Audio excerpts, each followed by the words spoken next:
Hello and welcome to the Savage Stream, the weekly live stream where we talk all things Star Trek. And today we're doing a pretty fun conversation. I guess fun is relative. That I have entitled "He's Dead, Jim," where we're going to talk about 9 times in Star Trek where crew members seemed to be dead, but then came back to life one way or another. Now there are obviously way more than 9, and I pretty much stuck between TNG, Voyager, and Deep Space Nine, because those are kind of like, the cozy classics, but obviously there's going to be way more, probably tons that I've never even seen in TOS, and maybe some in Enterprise and all the new Trek. But we're just going to stay in that little bubble and go over a couple times where crew members seemed to be dead, but suddenly they are not. I want to say hello to everyone who's joining me live. Hello to everybody who's watching on the replay. As always, for those of you on the replay, there will be timestamps below so you could jump ahead at any time. Now, to get started, I'm excited to talk about our first episode. Well, maybe excited is a bit too strong.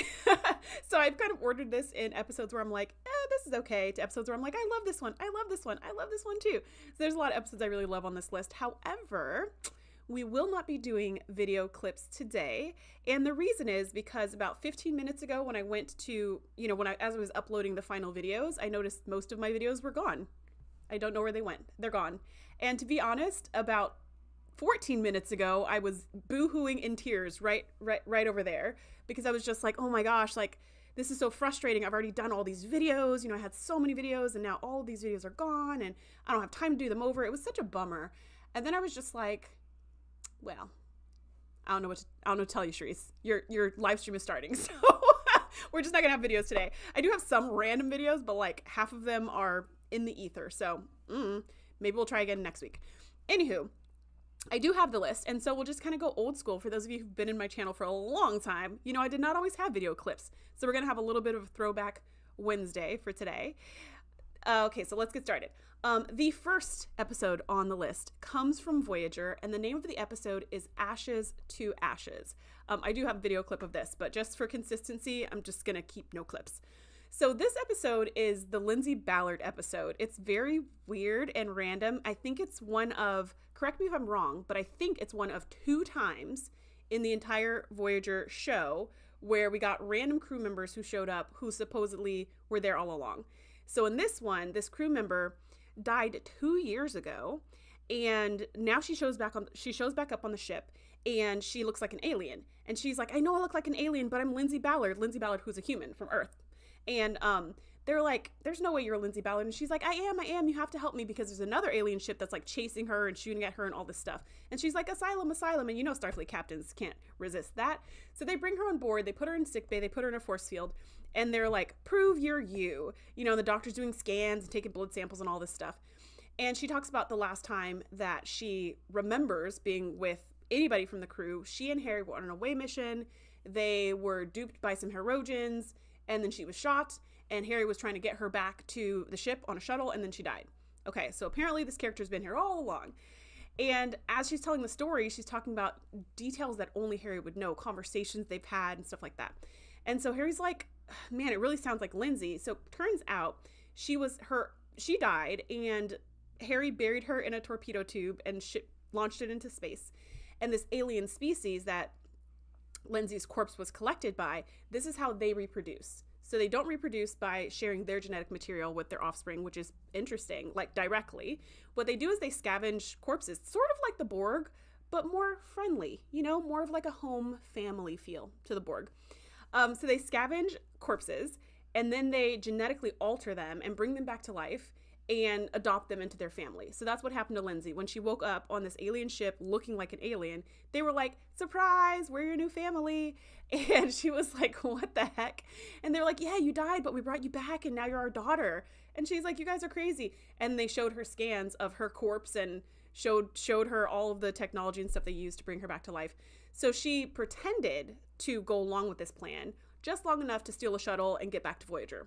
So how did she do this? It's been 2 years. I don't know, but whatever.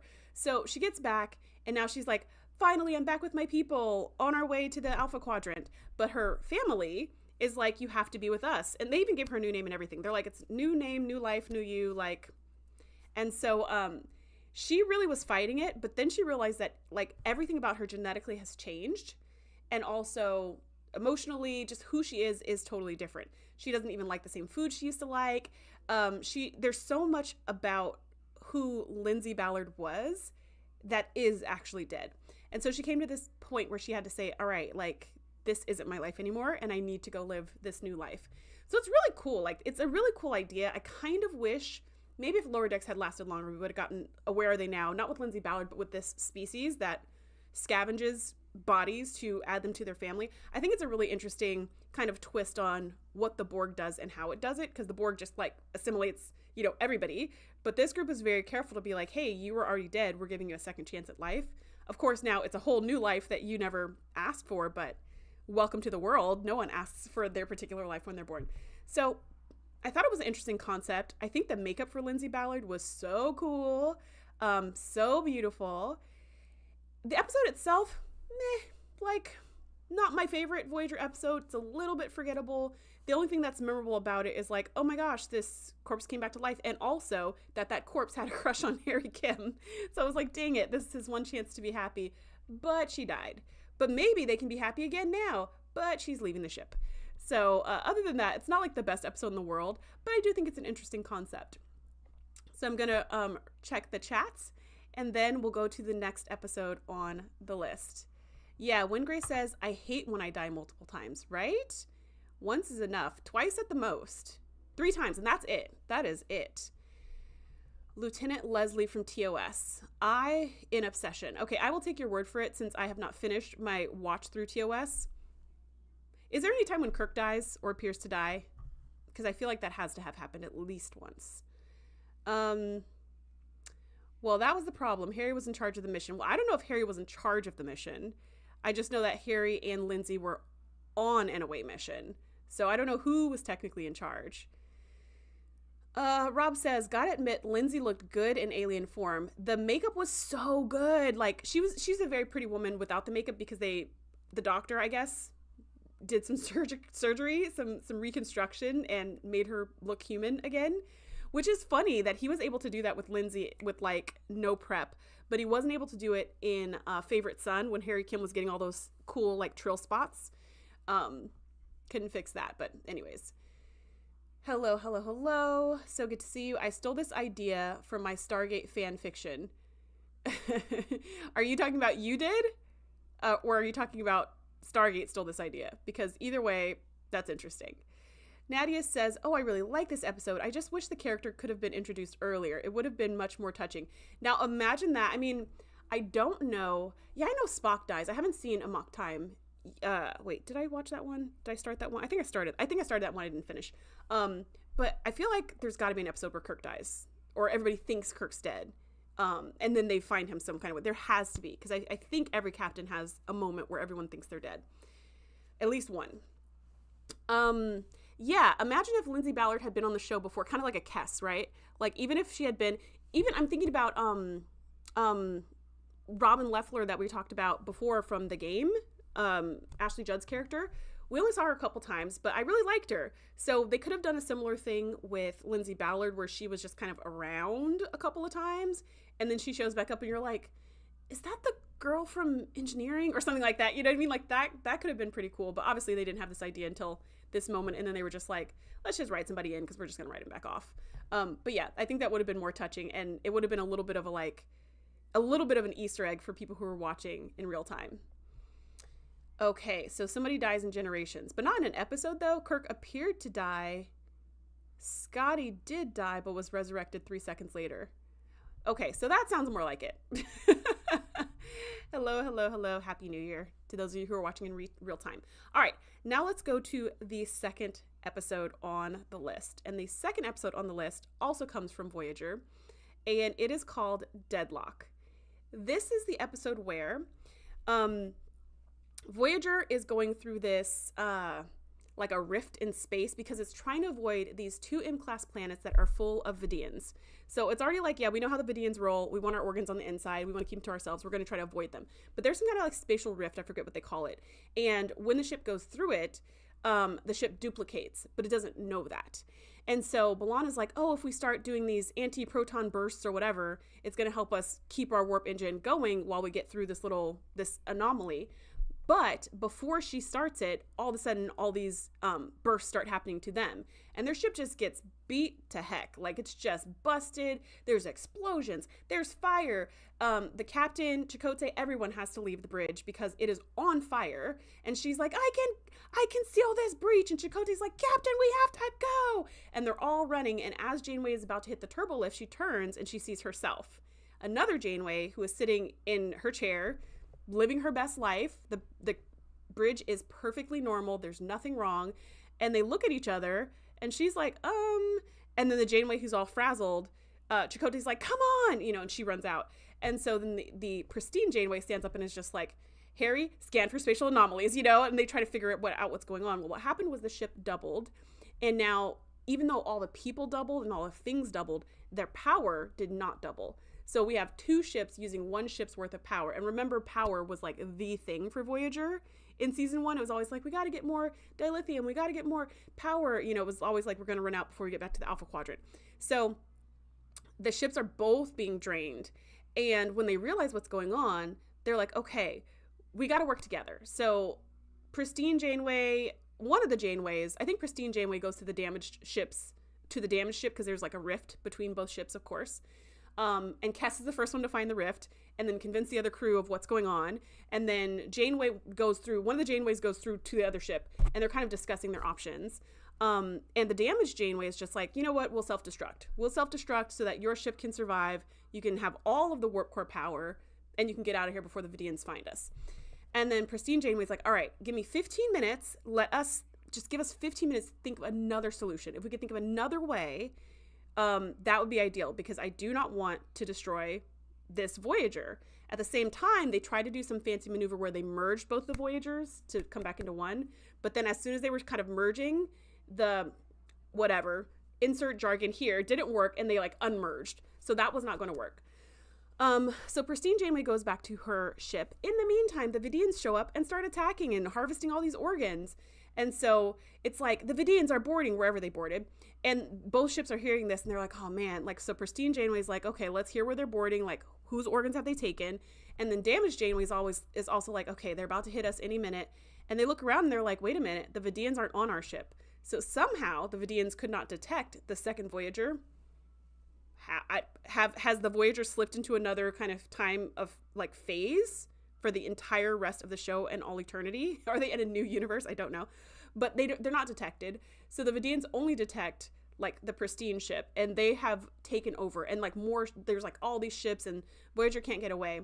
So pristine Voyager is like, damaged Voyager, it's about to go down. And so she's like, Harry, take baby Naomi Wildman, who was just born earlier today. You and the baby go through the rift, go to the damaged ship, and we're going to self-destruct this bad boy. And so he takes the baby, he goes through the rift, and then the pristine ship blows up, along with all the Vidian ships. They all blow up. The power's restored to the damaged ship, and they're able to kind of limp away before any other Vidians can come and get them. This episode was really shocking because at one point when there's all of this damage, this hole opens up. There's a big hull breach, and all these people are sucked out, including Harry Kim. And I remember being shocked and horrified. Not only is he a main character, but he was one of my favorite characters. Granted, they're all my favorite characters, but Harry, like, I've always had a special little thing for Harry. I've always had a crush for Harry Kim. And so seeing him get sucked out of an airlock, I was like, oh my gosh, did they just kill Harry Kim? That was awful.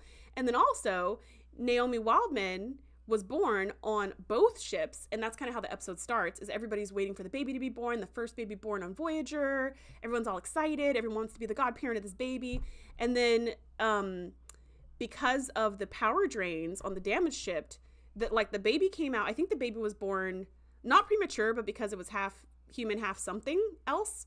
It had some medical issues. And so the baby was like in a little incubator, but because of all the power drains and stuff that were happening with the damaged ship, the incubator like turned off and the baby didn't make it. And that was also, I remember being like, oh my gosh, not the baby. Like it was just it was too much. And then when you see the pristine Janeway, you're like, what's going on? So there's a lot of twists with this episode. I really like this episode. And then in the end, Harry and the baby are there and all is well. And Naomi Wildman grows up to be super adorable. And we love that. We love her for that. This episode is perfect because we thought Harry was dead, but he wasn't. We thought the baby was dead, but she wasn't. Well, they both were, but there was another version of them that wasn't. And that works for me. This is totally different from the movie Nemesis, where Data's killed, but then they're like, oh, but we found B4, so that's like the same thing, which is so infuriating to this day. That is not equivalent. This is absolutely equivalent. I get a lot of comments on social media that's like, he's not even the real Harry. Interestingly, not one single person has ever said she's not the real Naomi. But everyone's like, he's not the real Harry. He doesn't deserve a promotion. He's not the real Harry. But he's like the exact same. He's the exact same as the other Harry. And so he even says that but yeah, this is a good episode. I like this one. All right, I'm going to check the chat, and then we're going to go to episode number 3 on the list. Ooh, what if they did what with Seska? Hold on, let me scroll up.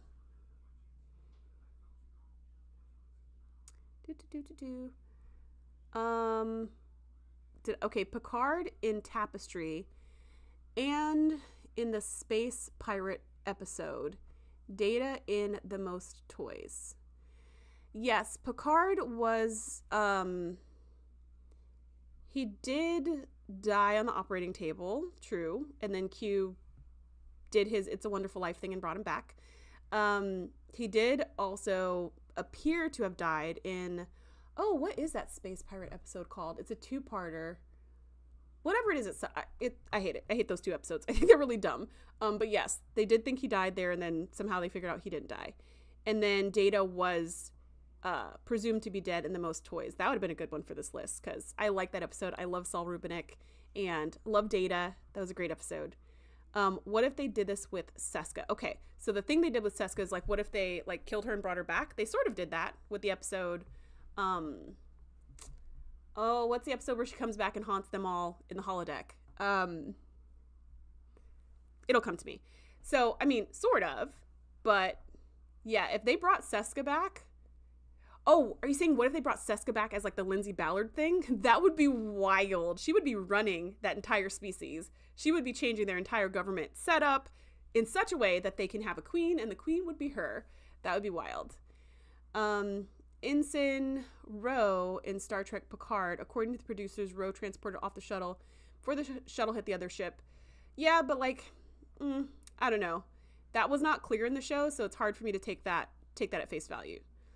Yeah, the ending was brutal. Yes, for Deadlock, the ending was like, the whole episode was a big surprise. There was a lot of twists and turns in that one. In that universe, Harry would have been promoted. So funny. Pretty standard sci-fi. Don't love it, don't hate it, but Harry Kim does. What, love it or hate it? Harry Kim does what? Garrett Wong says in his mind, Harry is the only original and the rest died. Which actually makes sense. Which makes sense from his perspective. He's the original. Everyone else is the copy. Who's to say? Whichever one started firing the bursts just like 30 seconds sooner is the one that ended up being the pristine ship and also taken over by Vidians. But does that timing mean that they were earlier in time, or just that they happened to push the button 30 seconds earlier? Seska instead of Lindsay. Oh, yes, that would have been... Oh, if it was Seska instead of Lindsay. So not in addition to Lindsay, but if that whole episode was Seska. See, the thing is, though, part of me, Win Grace, wants to be like, oh my gosh, having Seska back would be wild. But the thing is, like, the reason why they brought her back on the ship is because she was like, I'm Lindsay, I swear I'm Lindsay, and they're trying to attack me. And they were like, okay, come on board, we're going to protect you, let's figure out what's going on. That would not have worked with Seska. If she was like, I'm Seska, help me, they would be like, after all the times you tried to kill us and take our ship, no, they can have you. You know what I mean? But she could totally do this and in some other way trick them because Seska's super clever. And then they find out that it really is Seska and she's been transformed by this alien. I mean, that'd be a really complicated plot to sell, but super interesting. I would totally, it's called Gambit. I would totally watch that episode and probably love it. It's like how transporters create a copy and then destroy the original. Yeah, it's like the transporter conundrum. Gambit. That is the name of the episodes that I don't like.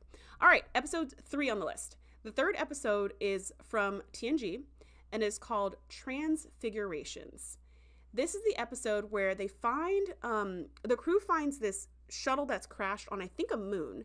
And I think there was like 4 or 5 people in the shuttle, but there's only one survivor. And survivor is being generous. There's one person who's sort of kind of not quite dead yet. So they take him back to the ship, and Beverly's doing everything she can to try to help him, but she doesn't know anything about his physiology. She's never seen a creature like this. She doesn't really know how to help, but thankfully this person is able to kind of regenerate themselves. And within a couple of days, they're kind of like up and awake and alert. However, they are also suffering from amnesia. So they don't remember anything. They don't know why they were in that shuttle. They don't know how they crashed.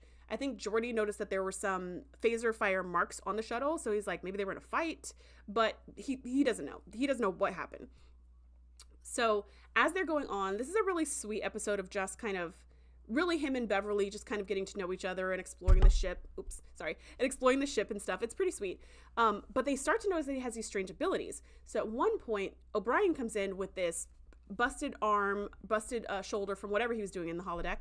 And it was a sport. It wasn't like a Barclay situation from whatever he was doing in the holodeck.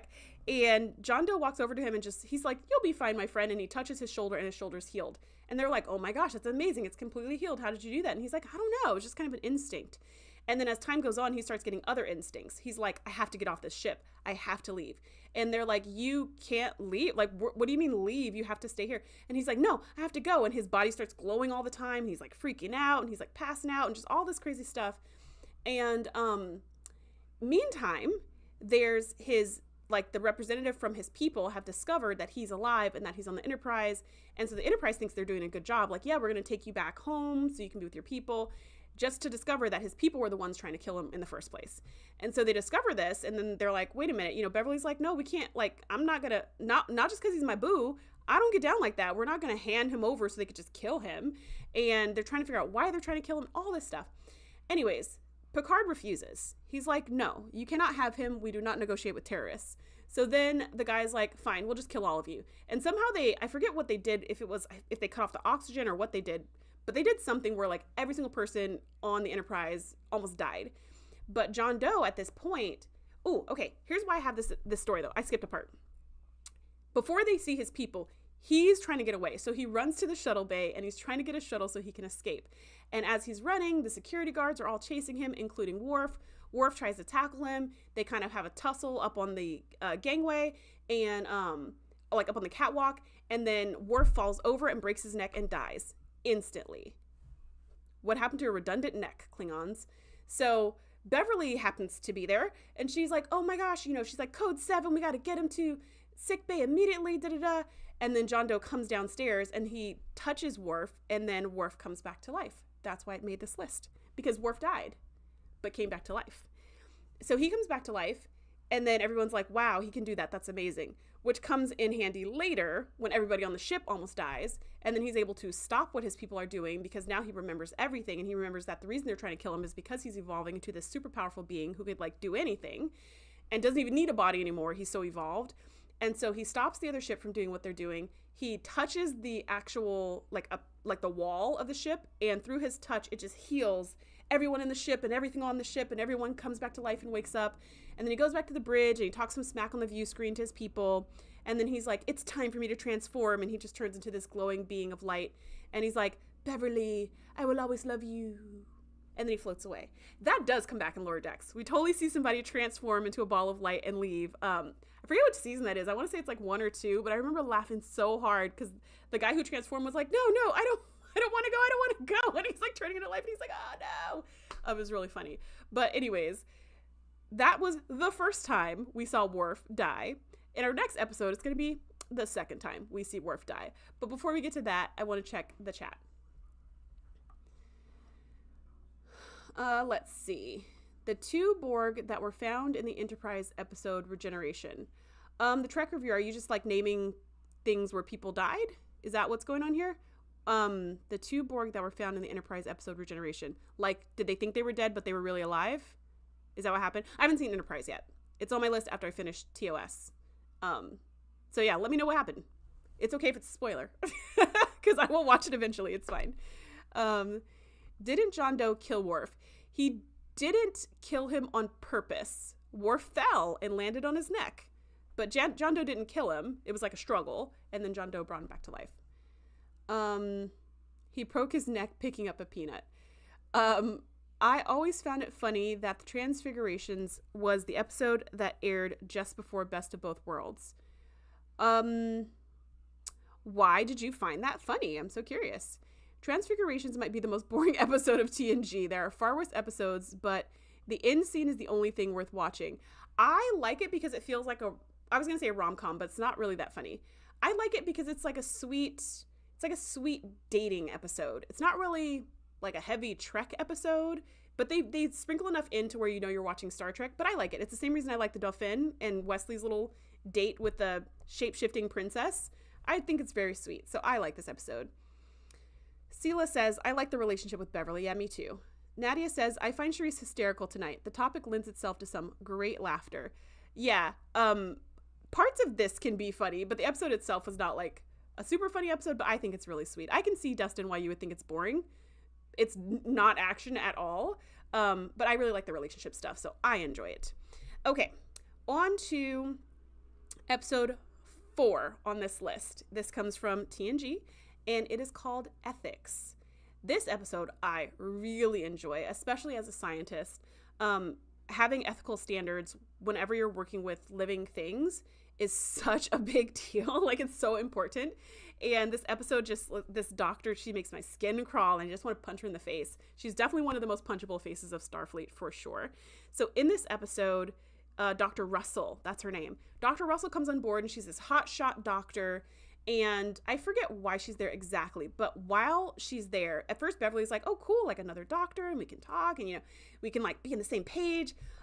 There is a disaster. I want to say it was like a mining disaster or something, but a whole bunch of people are injured. And so they have to set up like, I want to say a cargo bay, but it's not a cargo bay, but like a whole separate section of just beds and bodies because there's so many injured people. And so it's all hands on deck. All the doctors, I'm sure Dr. Salar was back there somewhere. All the doctors, all the nurses are on, all hands on deck, and they're going through and they're trying to help everybody they can.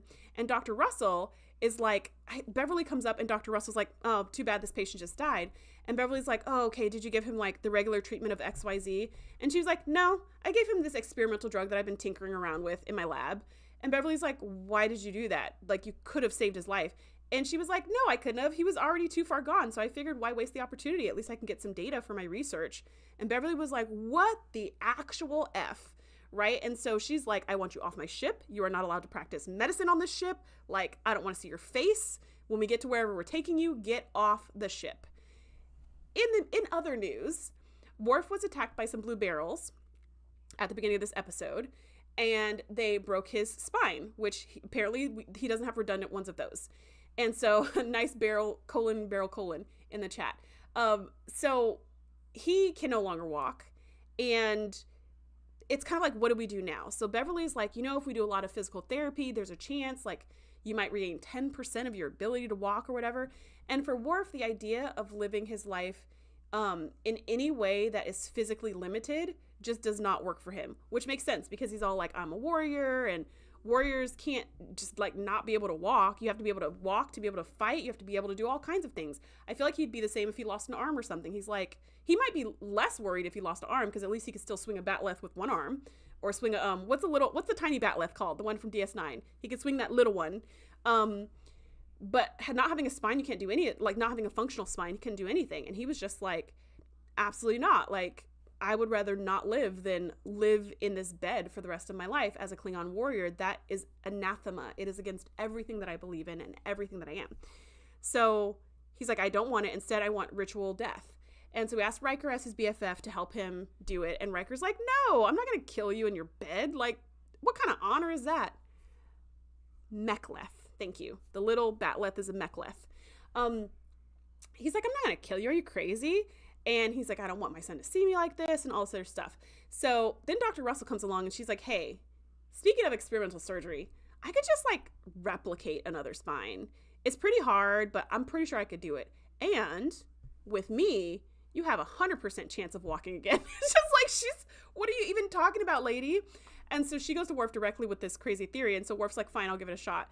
And Beverly's like, no, this is untested, da da da. And he's like, but Dr. Russell makes a good point.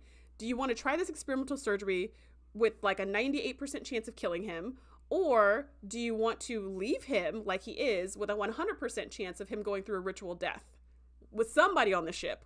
Or he's going to call up Kern or somebody.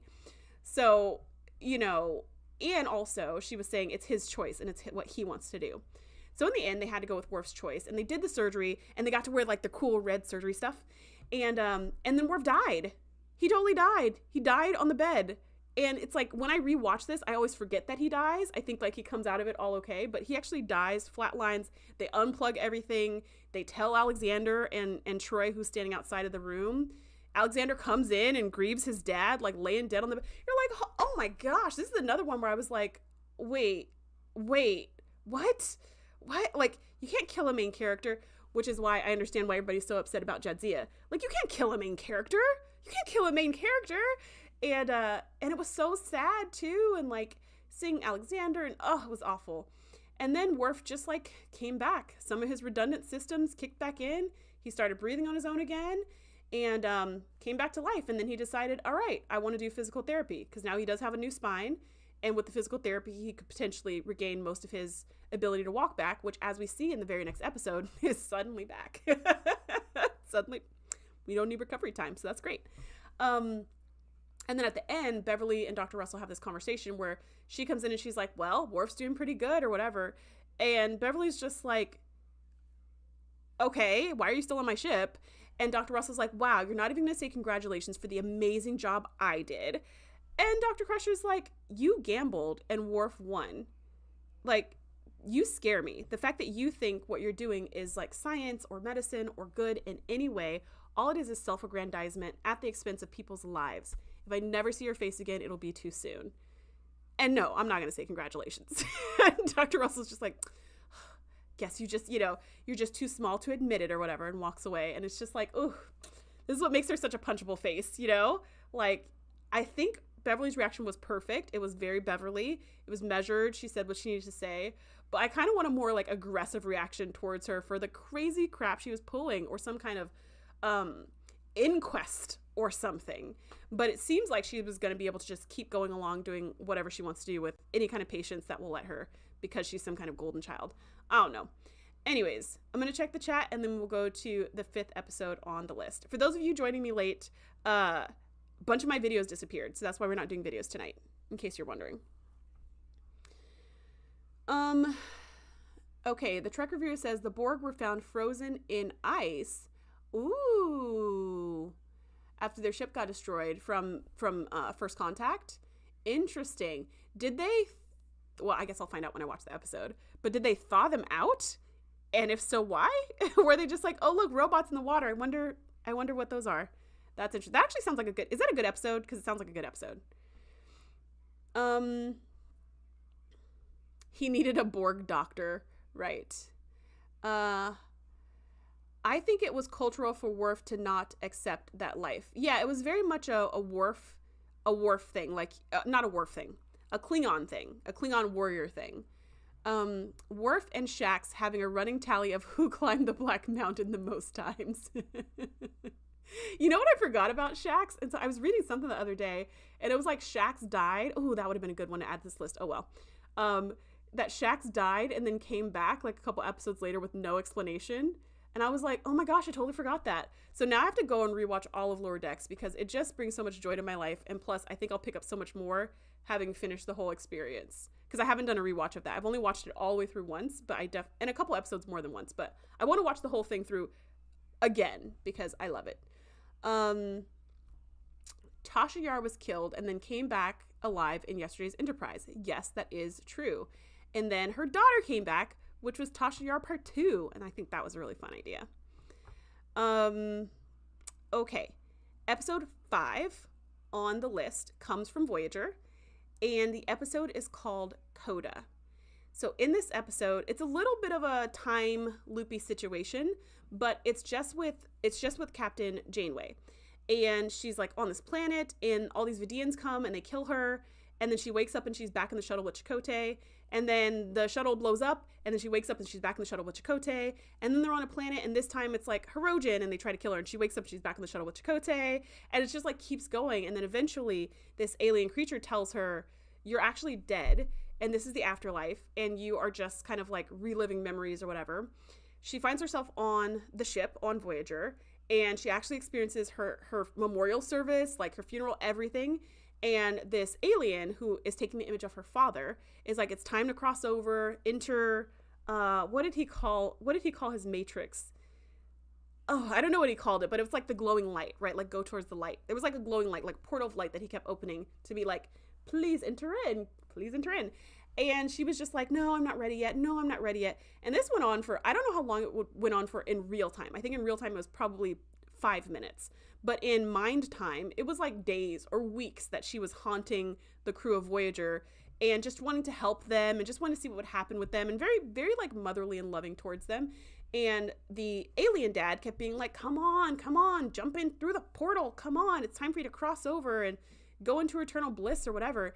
And then at some point she starts going like, wait a minute, something's suspicious here. Like this doesn't add up. And she was like, my father, my real father, never tried to protect me from anything in life. He would never try to protect me from death. So who are you and what do you want?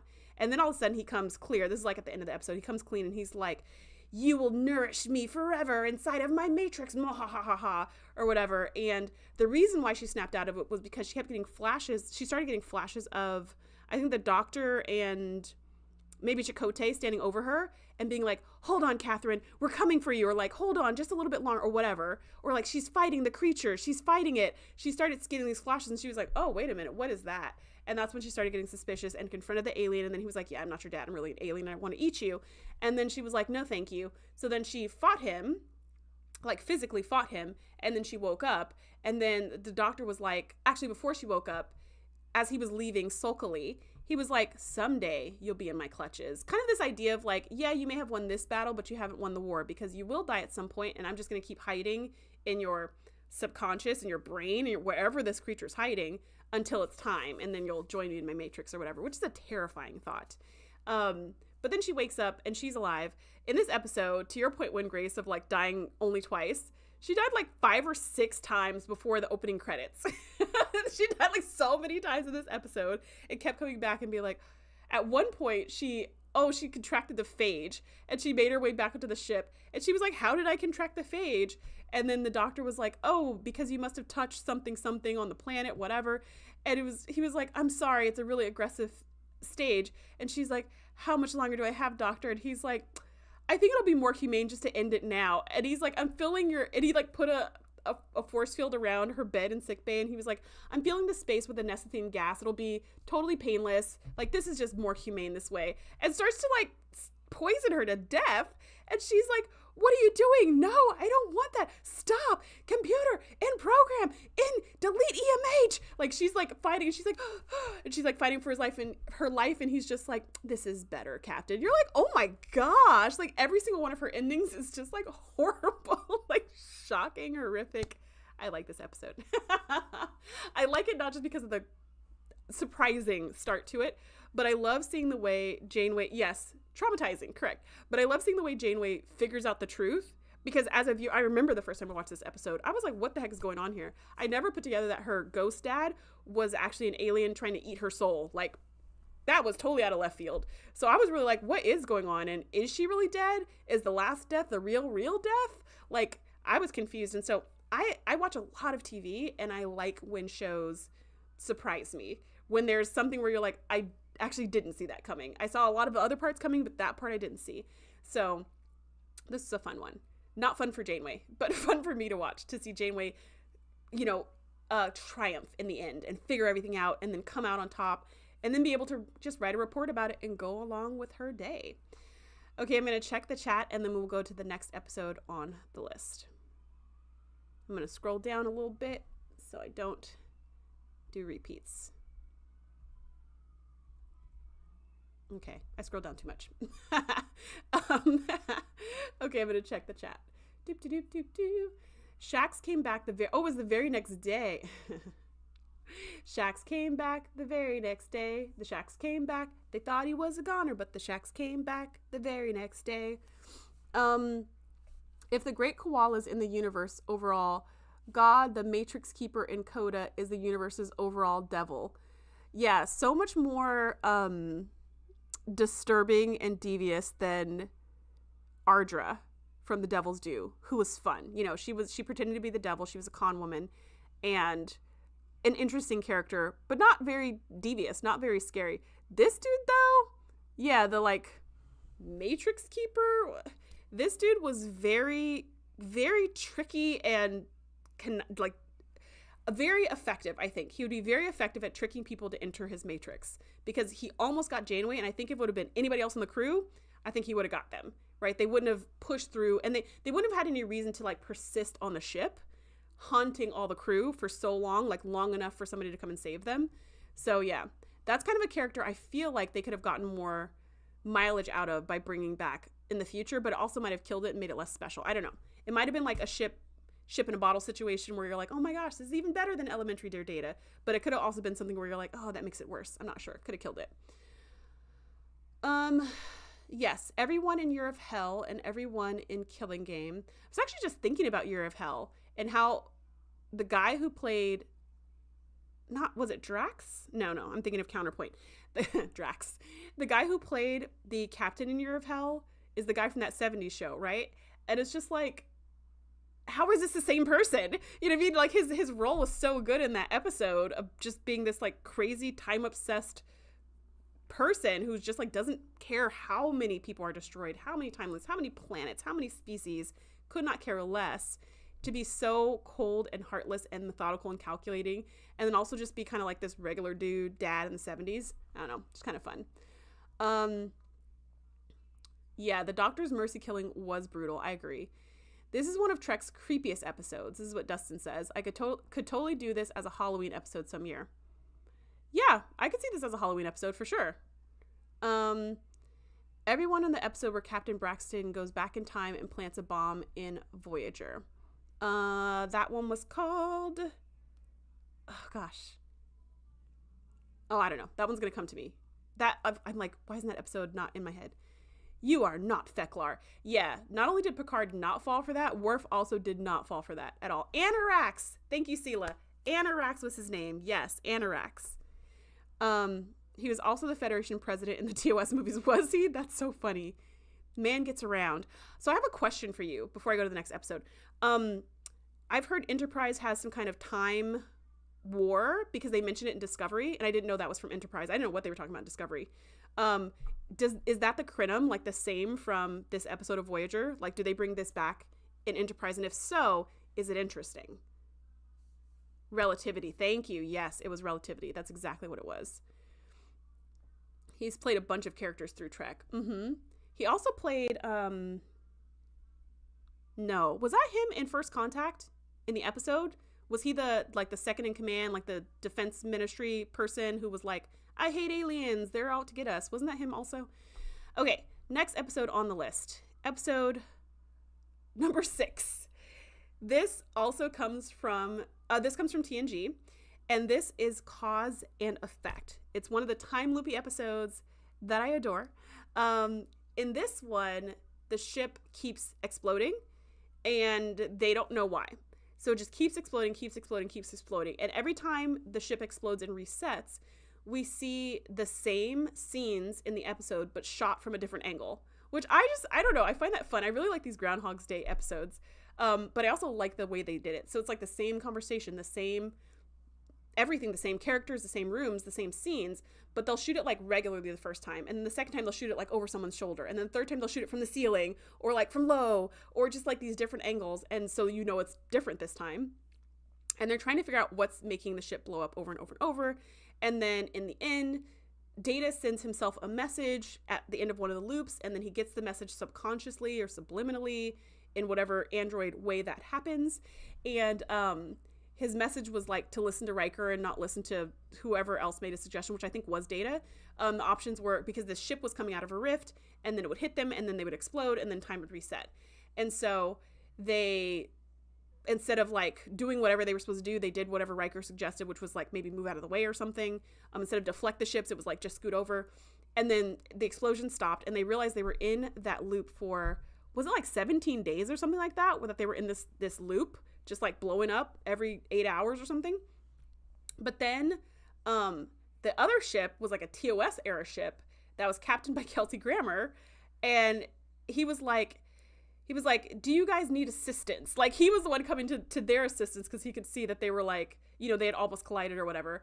And Picard was like, what year do you think it is? I think we need to come to your assistance. So while they had been stuck for like 17 days, this other ship had been stuck for like 70 years or something like that, which is like, how? I don't know. Because you would think the thing that made them stuck was the explosion. But I guess it was the rift in time in that location that the Enterprise got snagged on as well. I don't know. I'm sure Geordi explained it at some point exactly how this all happened. This is a fun episode. This is an episode I love to watch on the rewatch. I just find it so fun. It's not necessarily different, right? Because it's literally the same scene over and over and over. But I just like the people picking up on the clues and then like being like, this is deja vu. Didn't we do this already? Didn't we have this conversation? Or like Beverly had that thing where she broke her glass. And so then one night she was like, I'm going to set my glass in a different spot so I don't break it this time. And then she ended up breaking it again anyways. And it was just like, what is going on? Now they're feeling like it's deja vu, but also I can't change it. And then at some point they realize that they're going through time loops and they're like, hey, maybe we should just stop. We should turn around. We should go back. Like we shouldn't keep going forward because maybe that's causing the loop. And then Picard's like, and then somebody else is like, but turning around might be the thing that causes the loop. And so Picard's like, no, we're not going to change. We're not going to turn around. We're not going to alter course. We're just going to keep acting like we normally would and just hope that we'll notice the key moment when it happens, which they do because the key moment's a pretty big moment. It's the crash and explosion, so they don't miss it. Okay, I'm going to check the chat, and then we'll go to the next episode on the list.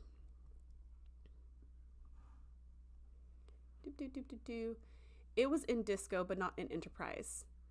Okay, but in Discovery, when they were talking about that time bug, they were like, this is left over from the Time Wars. Wasn't that something from Enterprise? That was my guess. Is that's what they were talking about. Unless they were talking about Voyager. Because I remember I asked that. I said, are they talking about Voyager? But there was no Time War. But wasn't there a Time War in Enterprise? I feel like I read that somewhere.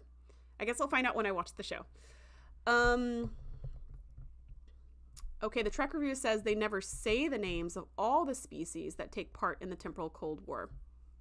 So there are several. Interesting. Dustin says, I'll never forget seeing this for the first time as a kid. The D exploding before the credits even roll felt like the weirdest thing to start an episode with. I'll tell you what though, Dustin, it was a hook. You're coming back after that commercial break. You don't care how many toothpaste ads you need to watch. You're going to be sitting right there ready for when it starts over because you know for sure there's no way the Enterprise D just exploded permanently. There's no way. They're either going to do like a 3 days before or flashback or something, or everybody beamed off, or this was a holodeck program or something. There's no way they're going to blow up the ship and leave it blown up. Yes. Wingrace says, all hands, abandon ship, abandon. And you're just like, oh, what? And it's crazy too. I don't know if you had this feeling, but every time that scene, like every time that part happens again, where Picard is like, all hands, abandon ship, every time I kind of like, my heart skips a beat. Even though I know everything that's going to happen, it's like every time the heightened anxiety is there of like, oh, maybe this time it'll be different. And there's like, boom. And then they all wake up and they're just like, do. Like they don't remember anything that happened. Ugh. So good. Yes, it was the number 3. Exactly. That was a great episode with Star Trek Lost Era uniforms. Yes. The uniforms were so great. The bridge was also really, really awesome. The TOS bridges are just cool to look at. Just so cool. All the bridges are so cool to look at. I would love to walk inside the Discovery Bridge. The Discovery Bridge, I swear, is bigger than my whole house. I would love to just like walk through it and touch the panels. The Trek reviewer says the episode Magic to Make the Sanest Man Go Mad. Yeah, it's basically cause and effect, but Harry Mudd is doing it to Discovery. But it's the same idea. It's the same episode. Okay, so there was a Time War in Enterprise. Okay. Was it good though? Was it entertaining? That's the bigger question. I'm curious. Okay. Now for the 7th episode on the list. The 7th episode is from Voyager, and it is Timeless. It's one of my favorite episodes. This is the episode where they install the slipstream drive that they got from Arturis, the guy who was trying to have them all assimilated by the Borg and then got assimilated himself. So they stole his slipstream drive technology and installed it into Voyager. And they were like, this is going to cut our trip down from like 70 years to like 25 minutes. So they install it, and they're like, the only way for this ship to be piloted properly is we need a shuttle in front of us, sending us back corrections, like course corrections, to make sure that we stay inside the slipstream. So Chakotay and Harry take a shuttle, and Voyager is following them, and they're sending back all the course corrections. But while they're in the slipstream, something happens, and Harry sends the wrong corrections, and Voyager crash lands on this ice planet, and everyone dies instantly. Everyone's instantly killed. But Chakotay and Harry make it. Like, they stay in the slipstream, and Chakotay, like, Harry's like, we have to stop, we have to go back for them, and Chakotay's like, it's too late, we can't stop. Even if the Enterprise managed to survive, like, getting ejected from the slipstream, our little shuttle would not. We would blow up, so we have to stay. So they ended up making it all the way back to Earth, and there was parades, and everyone was so happy that they were back. Like, 2 people came back from this long lost ship, but of course they were miserable, especially Harry, because he felt guilty. He felt personally responsible for killing every single member of the crew.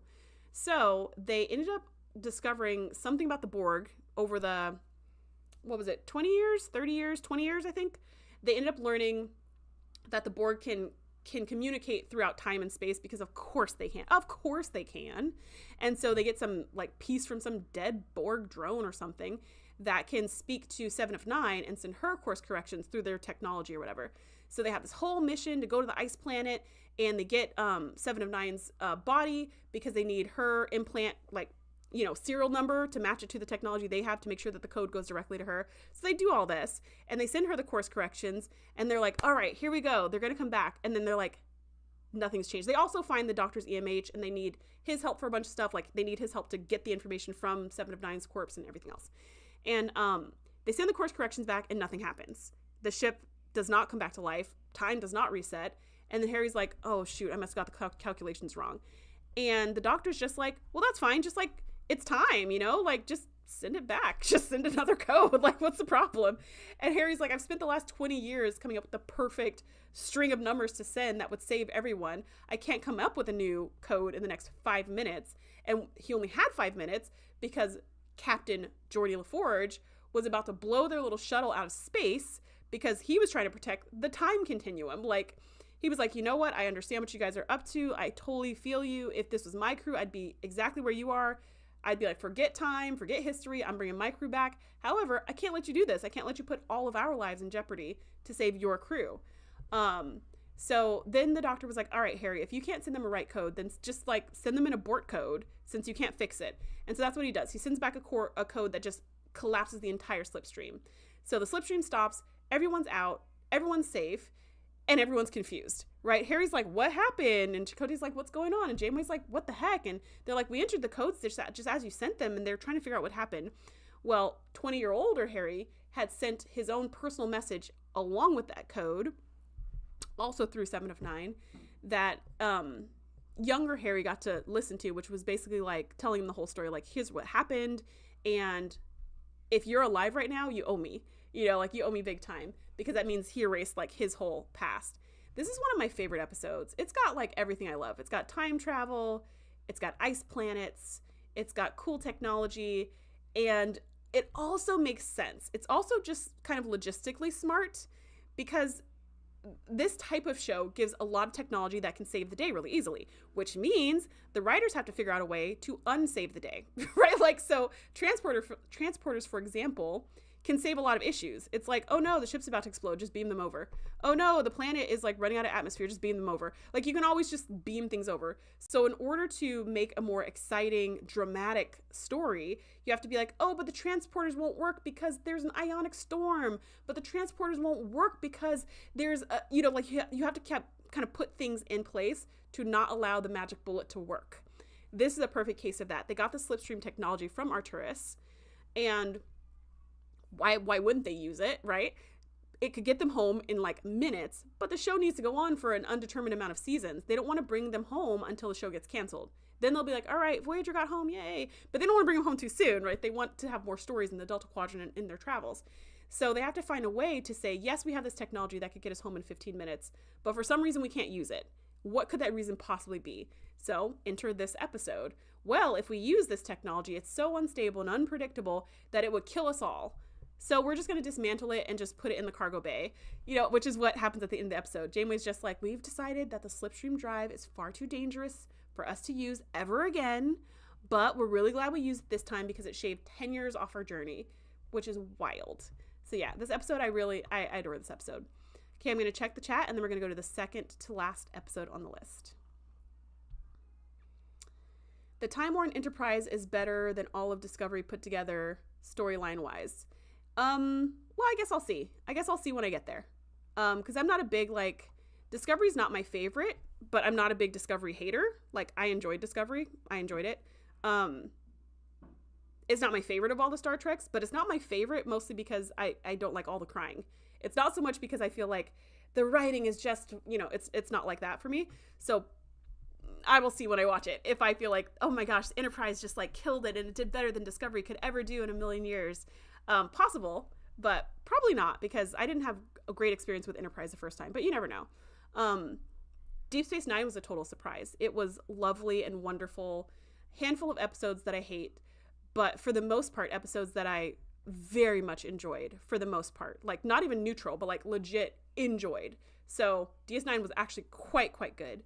I would say it had more winning episodes than TNG, and TNG has my heart. So I guess I'll see. Okay, Jonathan says, oh man, that reminds me of Threshold. Oh, not Threshold. Why did this remind you of Threshold?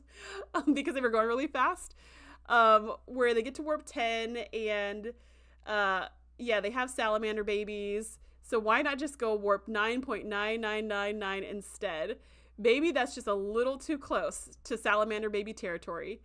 This is why Kim's a forever ensign. Okay, but why is it Kim's fault? Why is this Kim's fault? Why is this not Chakotay's fault? He was also in the shuttle. Or Tom's fault. Tom and B'Elanna why would it be Tom's fault? No, B'Elanna who helped install this drive. I don't know. I think actually Tom's probably the least culpable because he was the one, I believe he was the one who thought there was a problem in the first place. I think everybody else was celebrating and he was like, I think we have a problem. And then he was like, let's run some simulations. And then they saw every single time Voyager got destroyed. They did flirt with bringing them home before the end as an escape hatch if the ratings were terrible. Oh, I'm glad they made it all the way to the end. Man, can you imagine, Grace, if they did not, or everybody, can you imagine if Voyager never got home? That would be the most unsatisfying. If it was one of those sad shows back in the day who just got canceled mid-season and we never heard from it again, that would just be so hard. That would be all the fanfic would have to come up just to create closure for us. But the fact that they got home, it was that's all I needed. I just need them to get home at some point. Harry Kim came up with the equation. Yeah, but he also saved the day in the end. I don't know. I feel like Harry gets a raw deal. But I also do have a little crush on Harry, so maybe I'm biased. Okay, now the 8th episode on the list comes from The Next Generation, and it is The Next Phase. Another episode which I freaking love. This is the episode where Ensign Ro and Geordi are out of phase with everyone else because of some technology that's on a Romulan ship. And the Romulans are being really cagey about it, and Ensign Ro's convinced they're dead.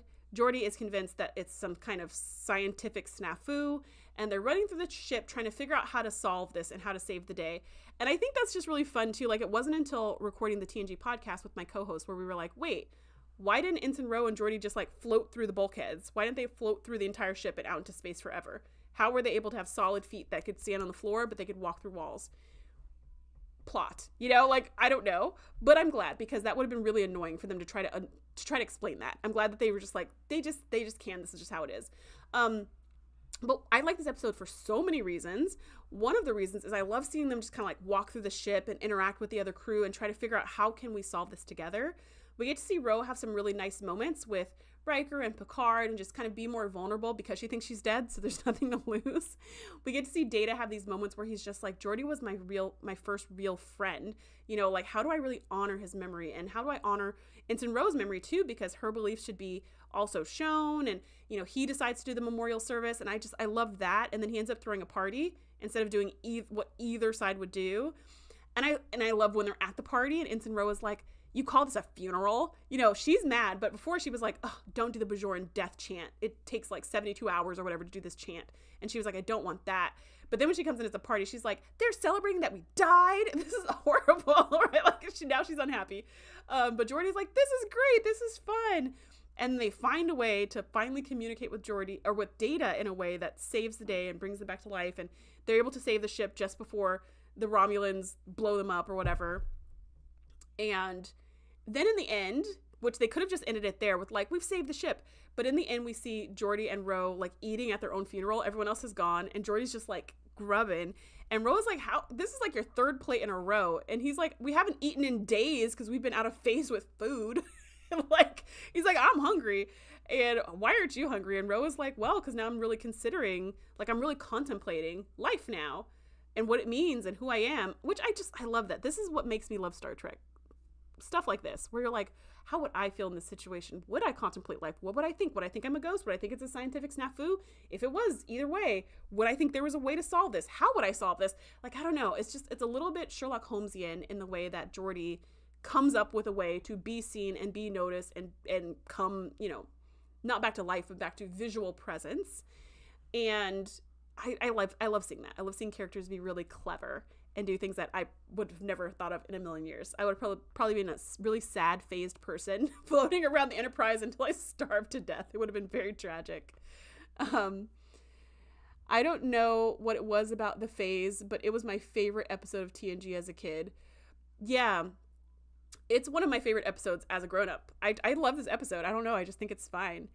Right, it's about the reflection on your life. Yeah, like for Ro, it was very big on like reflection of who she is and how she was with people. For Geordi, he was just like, psh. He was like, I'm not dead and I'm getting out of here.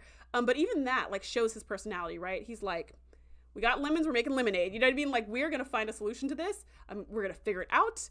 We're going to use our creativity. And I love that too. Like, they're both, it kind of reminds me of Rascals, but obviously not silly and ridiculous like Rascals is. But how the kids reacted differently because they're different people. And I actually like that touch to it because it could be monotone, but I like that they took two different people and they were like, how would they react? Very, very differently, but they have to come together and work together to save the day. So I love that. Okay. Now that brings us to the 9th and last episode on this list. This comes from Deep Space Nine, and the episode is The Visitor. So in this episode, we think Cisco has died, which again was pretty shocking. I watched this episode before I did the entire rewatch of the show, so it was very much out of context. So I watched this episode and like, first of all, I was on this episode, I was guest podcasting on a podcast called Trek, Marry, Kill, which I highly recommend. You can find it wherever podcasts are found. And he was actually inspired this whole series. He was doing a whole thing about captains that died. That's why I'm like, I think every captain must have died, because he did an episode for like each episode where people died. Anyways, in the beginning of this episode, you know, at the end we're supposed to say like, would it be a Trek, Marry, Kill? But in the beginning of this episode, I told him, I was like 5 minutes into this episode, I was already a Mary. And I was like, they're gonna have to do some stuff really egregiously wrong in the rest of this episode to bring it down to a Trek or a Kill. Because 5 minutes in, I was like, this is so good. It was so good. It was so good. But the part where Cisco gets like blasted into nothingness, I was shocked. And I thought, oh, they'll just like bring him back, or, you know, they'll find where he is, or I don't know what I thought was going to happen. But then he was just gone. And then you see poor Jake like gloomy around Deep Space Nine, just missing his dad and grieving. And I was like, what the heck is this? Like, he's really dead? Because I knew, you know, obviously there's more of the show. So I was just kind of trying to think, how are they gonna bring him back? And then when Cisco shows up in like a random corridor or whatever, and Jake's like, Dad, you're alive. I was like, is he hallucinating? Like, is he really alive? I was really confused. And then I also was afraid that no one else was going to see Cisco. It was only going to be Jake. No one else was going to see him, and they were going to think he was crazy. Like, I thought for sure that's what was going to happen. But other people saw Cisco, and they were like, he's alive. How is he alive? And then he just like flickered and went away. And Jake's like, no. And you're like, what? And then he keeps coming back, and he keeps coming back, and you get to see Jake kind of grow up through his life and become so obsessed with bringing his dad back. And this episode was beautiful, beautiful, beautiful, beautiful, wonderful. So perfectly done. The actor who played grown-up Jake is the same actor who played Kern. And so that was just nice too, is seeing like, I don't know, just I love that too. Just like we were talking about the guy from that 70s show. Like, I like the recurring characters where we can be like, oh my gosh, it's someone you did that other thing before. Shout out to PS2 Chipper, who has just gifted 5 memberships to the away team. If you are now a member of the channel, go ahead and type in the chat, barrel, in honor of Worf's spine. So this episode is just really beautiful and lovely. But now Jake knows that Cisco's not really dead. So it's not like he died and then he came back at the end. It was like he died, and then I think it was 6 months later when he first saw his first visitation. Jake is like, he's alive, but he's trapped. So now it's like, how do we get him unstuck? How do we get him out of this limbo area? So every time Cisco comes back, he's the same age. He's only aged like minutes, but Jake is going through his whole life. And now Jake's like a very old man. He's at the end of his life. And Cisco shows up and he's like, tell me all about your life, son. Tell me everything that you're into. And he was just like, I have to bring you back, Dad. I have to bring you back. And then Jake unjakes himself, and it kind of resets time back to that moment when Cisco was shocked. And so he knew it was coming. So then he has different actions. So then he's not blasted into nothingness. And the interesting thing about that last part is I thought from everything that Jake had been through, this would be a good, like, I don't know, moral or lesson for Jake to be like, don't let obsession ruin your ability to actually enjoy your life, or something like that. But that couldn't happen because time was reset, and the only person who remembered what happened was Cisco.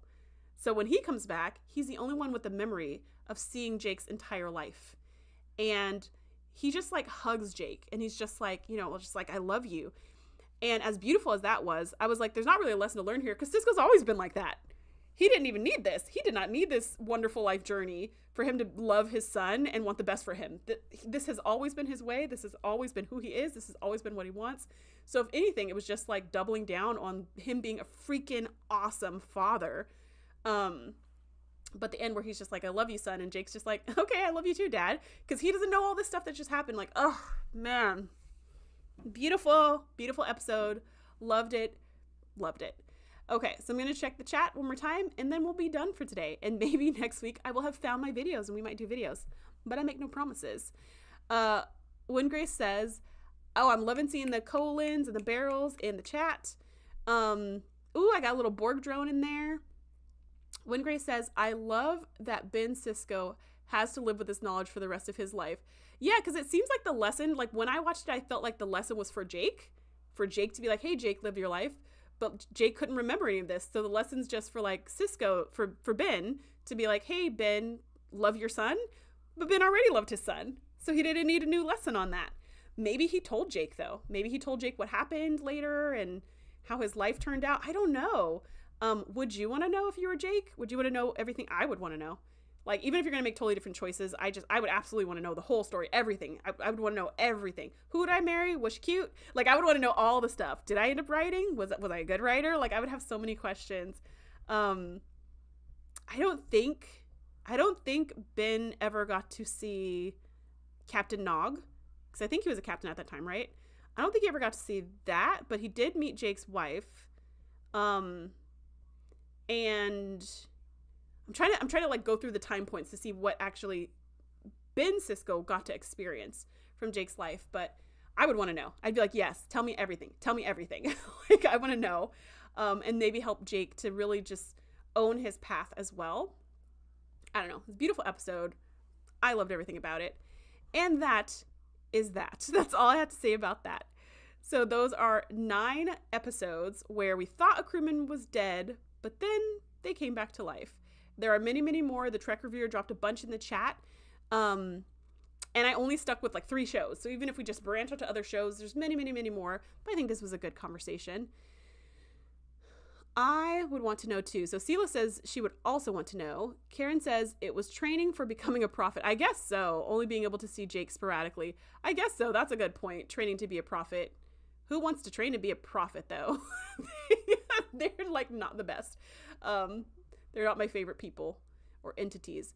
When Grace says this was the best timeline for Jadzia. Oh my gosh, you're right. Because she had a timeline that kept going. Rest in peace. Rest in peace, Jadzia. This has been lovely. Thank you so much for everyone who joined me live. Thank you to everyone who joined me on the replay. And I will see you next time.